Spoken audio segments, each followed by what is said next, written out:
Welcome back, Cardboard Warriors. How's every other doing today? Let's talk about the bans. All right. Hot topic. I know everybody's got a 2 cents put in, and I guess I'll throw my 2 cents in the ring here. I'm not gonna open anything. We're just gonna look at a couple products that obviously, got really hurt by the ban. We're talking about the Commander ban, the announcement that Jewel Lotus, Mana Crypt, Dockside Extortionist, and Nadu were going to be banned. Everybody expected Nadu. No big deal there. I think, it was already like a few dollar card and plummeting because, it got banned in Modern, which was the most useful format for it, even though it was made kind of as a Commander card because, everything's made as a Commander card now. WotC's been putting a lot of effort into Commander. So it's interesting that the rumor mill has it as that the rules committee was talking to WotC back and forth about banning these particular cards for well over a year, which means that the Mana Crypt in this product and the Jewel Lotus in this product, they put them in there knowing that the cards were possibly going to get banned in Commander. So do we believe WotC would do something shady like that? Of course. Come on. I can attest to you, they don't mind doing shady stuff. They don't mind breaking laws to do it either. So anyways, I digress from that topic. The cards that got banned, let's just for a second talk about whether or not they should have been banned. In my opinion, no. But my opinion does have a variable here. I don't believe those cards really have a home in casual Commander. They are pretty powerful for casual Commander. Should Jewel Lotus have been banned in casual Commander? That I really don't think so. Because it was made specifically for Commander, and its only home is in Commander. You literally can't really use it in any of the formats. I know. There's some random weird legacy deck that uses Jewel Lotus with a combo of other cards to make it actually function as something as a real Black Lotus. But anyway, point being, 99.9% of decks and other formats that are able to run Jewel Lotus will not run Jewel Lotus because you kind of really have to have a Commander in play to make it function. So the Jewel Lotus ban was very shocking to me, even in casual Commander. What I believe is gonna happen, and what is probably the intention behind this whole thing, I could be wrong, but if I was WotC, which thank God I'm not there, I would run things a lot differently. Anyway, I digress once again. If I was WotC, I'd be looking at it like this situation.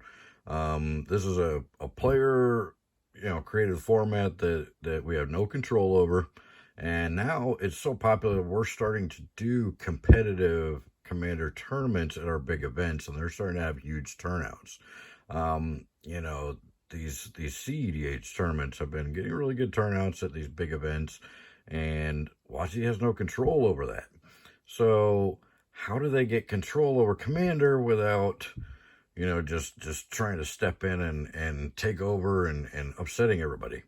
Well, if the rules committee was to do something that upset everybody, and WotC was to then come in and say, hey, we're gonna do a cEDH kind of rules format for our competitive events that we've been doing these big cEDH tournaments at. And Jewel Lotus and Mana Crypt and Dockside, they're all legal in cEDH because they're not too strong for this format.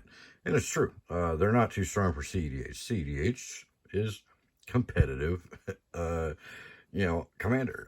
It is, if you got turn 0 infinite combo, go for it. cEDH is all about pulling off the crazy stuff and being as powerful as you can. And at our store, we divide cEDH and regular casual Commander on our Commander leagues. So we actually have tables that are just for cEDH play, and there's really just no rules there. It's do whatever you want. And then we have the casual commander, which is the bulk of the people that show up. They just want to play and have fun with a group of friends and play some cool decks and try some cool combos and stuff, and earn some points that earn them store credit in the future. But we have you can't kill anybody before turn 6 rule. They're casual commander pods. So we keep that division there. A lot of other stores will do things like limit how much somebody can spend on their commander decks, so they don't have people in the casual pods having to face up against these high-powered decks. And we've seen it. We don't have any limitations like that at our store, but we've seen it. We've seen somebody come in and had a guy come in and throw out, like, first few turns, throw out a couple dual lands and a mana vault and a what did he have? He had a Gaia's Cradle out, and so he had, like, a few $1,000s worth of cards in play in the first few turns, and he starts getting all upset and just getting all salty and stuff. And I had to go over and be like, "Hey, what's going on over here?" And he's like, "Oh, they're all ganging up on me." I'm like, "Dude, you got like $4,000 worth of cards on the table. If I was at the pot, I'd be ganging up on you too." I mean, come on. These cards are kind of powerful for casual commander. That's not really what this casual commander thing's all about. It was originally intended to be a way to use these old bulk cards that aren't worth anything anymore and find creative ways to have to cram them into decks, because you can't have 4 ofs. You can only have 1 of. So, hey, let's find other cards that work with this scheme, It wasn't intended to be this huge, expensive vintage format, But I think cEDH is. cEDH, competitive commander, that's what it's all about. It's about using the most powerful cards, the most powerful decks, and kill or be killed as fast as possible, which is the kind of Magic I like playing. If I was to get really hardcore into Commander, which I'm not, I really don't, I'm not big on the Commander format. It's fun. It's fun to play once in a while. And I get the multiplayer aspect, but I'm not really big on all the politicking and stuff and how long it takes. I'm really impatient. I get really bored when I'm in a Commander pod waiting for everybody else to go and do their turn so I can get back to what I'm supposed to be doing. So if I was to get really big into Commander, I would definitely get into cEDH, and want that powerful deck to try and turn 0, kill everybody if I could, as fast as possible. Turn 1, turn 2, try and wipe them all out. I like quick games. That's why I like 60 card one-on-one. I really prefer aggro, so I can try and kill the opponent as fast as I can, and move on to the next game. I like getting 10 games in an hour, So I believe it's all set up, of course. Put on your tinfoil hat. Here's the conspiracy theory. I think watching needs, and they feel like they need to control the cEDH format so they can actually have, legitimate competitions for the commander at the big events. They can't do casual commander events at big events because you can't have 6-hour games. The rounds would take way too long, They need to keep the games fast for these big events so they can get the rounds through quickly and break down to a top 8 or top 16 or whatever, and find the winners, cEDH is the only way to do that, to have commander at big events like that. And you can't have big sanctioned events like that without a legitimate rules, a very strict rules guidelines and a ban list, and specific judge calls that they can make and stuff. So you have to have a thing in place with all the rules and with all the guidelines and with the ban lists and all that everybody adheres to. There can't be a rule 0 talk at the beginning of each cEDH game in a big competition. There can't be a rule 0 thing.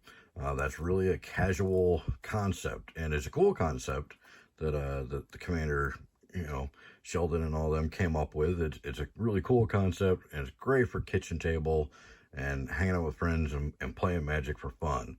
It does not work in a competitive environment, though, and that's what I think is what has brought this whole thing about, is that they need to separate casual commander and cEDH. cEDH has become very popular. It's given big turnouts at these events. They need to have a set of guidelines and a set of rules and a ban list that is cEDH that everybody adheres to. No rule, zero talk. This is how it's done. And I think Jewel Lotus and Mana Crypt and Dockside are staples in cEDH. I don't think they're too powerful for cEDH, but they are really, really powerful at a casual pod, and they're expensive cards. And there's a big problem with Commander players that are just like, oh, I don't want to buy expensive cards. I play Commander for fun. I'm just going to proxy everything because it's cheaper. And we all know Wizards hates proxies. I'm not big on them. I've been playing since day one. If you don't own the card, don't play with it. You know, I mean, I'm not big on proxies. I've admitted that before. Am I going to hate on somebody because they use proxies because they can't afford to buy the cards they want in their decks? No, I mean, but at a sanctioned event, obviously you're not allowed to use those. So, I grew up before we had proxies. You couldn't make a card and put it in your deck that looked anything like a real card. I mean, they looked terrible in the early days. Most of the time, we just took a basic land or another card and wrote what we wanted on it in pen or marker or whatever. And that's what our proxies were in the early days, because we didn't have the Chinese companies making the fake cards that looked 100% real and stuff like they do now. We built decks that had the cards that we had. We didn't have them. We tried to trade for them. We couldn't trade for them. We just played without them. We worked around it. We built decks around those cards. We didn't have net decking back then. You know, the internet wasn't really a big popular thing that everybody had in 1993 when the game came out, and 94 when I started playing. There wasn't a lot of internet support for Magic at all, so there was no net decking. We didn't really know until the World Championship decks came out what these World Champions were actually putting in their decks. And that's only if they made a World Championship deck for that person. So there was no net decking like there is now. So we didn't have this need of, oh, if I want to run this deck, I have to have this card and this card and this card, and they're really expensive. We didn't have that back then. We didn't know we needed those cards, so we didn't desire them. So we didn't have them. Oh well, we build around them. But anyways, that's way off topic. The point of this conversation is that I believe the casual commander and the cEDH need to be separated, and I'm perfectly fine with banning those 4 cards in casual commander. I'm fine with Nadu being banned and everything because it's just really ridiculously strong. But I still think Nadu could find a home in cEDH and be just fine. But Dockside and Mana Crypt and Jewel Lotus are really cEDH staples, and I feel that there needs to be a separate cEDH format that is actually sanctioned by Wizards of the Coast, even though I don't want to give them any more power than they already have.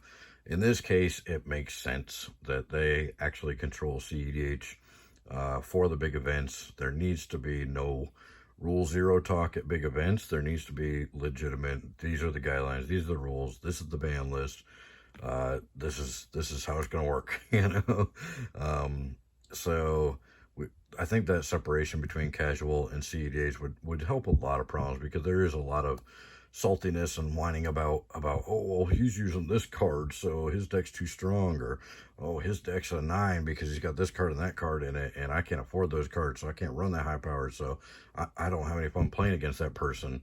You know, there's a lot of that goes on in Commander, and keeping people honest and keeping them from using these high-end expensive cards in casual Commander is a tough chore. And you don't want to have to, as a store like us, where we've got like 30 people showing up on Sundays for our Commander League, you know, we can't have like 25 rule zero talks, you know, in the first hour that we're open. If we keep the really high power cards out of casual Commander, but give them a nice home in cEDH and keep the 2 leagues separated like we do at our store, I think it would make everybody much happier. We don't really have many problems. I mean, there's that one dude, obviously, but he only came once. We laid down the rules and we're like, hey, you can't play the casual tables with a deck like that. You gotta play cEDH tables. Those guys aren't scared of those cards. The casual players are gonna get upset about those cards. So, and that's the way it is for everybody, I think, everywhere. I don't think the casual players that just want to go play with their friends and have some fun and play some cool decks, they don't want to see those cards hitting the table on the other side of the table from them and feel like, oh, well, now there's no way I can win because this guy's got $2,000 deck and I've got a pre-con. This just isn't going to work, It just makes feel bad for everybody. And I think that's, one of the reasons these cards have been banned in casual Commander. But I also, like I said, I feel that those cards are not too powerful for cEDH, and I think there needs to be a separated cEDH league. It's like the Commander Rules Committee really doesn't even recognize cEDH at all, or take that into consideration at all when they talk about banning cards. Even like cards like Flash might not have been too powerful for cEDH. I mean, they're good, but in cEDH, there's a million force of whatevers to stop that combo from happening on turn 0. So cEDH players are gonna be like, oh, that's really cool, counter it. So that's my opinion on the matter. I think WotC is setting this up to create a separate cEDH rules and ban list, and I think actually that isn't the worst idea. I think the way they went about it was shady, and I know that a lot of people are cashing in right now. I feel there's probably a lot of insider trading going on. The fact that there's proof of that there was 6 times as many Jewel Lotuses sold the day before the ban as any other typical day is obvious, and you can look at Mana Crypt's data for the same thing. I think that, it's like the stock market. Banks manipulate the stock market to make millions of dollars, and I don't think this is any different of a situation. Follow the money. You'll find it. I'm pretty sure probably there's a lot of people in the know that are scooping up all these Mana Crypts and Jewel Lotuses very cheap right now, and everybody that ripped theirs up on YouTube is going to be really sad when they announce that there's a separate cEDH rules and that those cards are legal in cEDH and the prices jump back up. So that's my opinion on the matter. I know a lot of tinfoil hat conspiracy theories. Oh, I'm crazy. Yeah, I've heard it before. We'll see what happens. Maybe I am crazy, but that's the only way I really see this panning out and working for everybody, is if they separate cEDH, which needs to really be done anyway, so they can continue to have big cEDH tournaments at the big events, big Magic Fests and all that. So anyways, let me know what you think in the comments below. Don't forget to check out the description below, click some of those links, and next video we'll be opening some stuff. So thank you guys so much for hearing me out. Let me know how you feel about that, and we'll see you in the next one. Bye.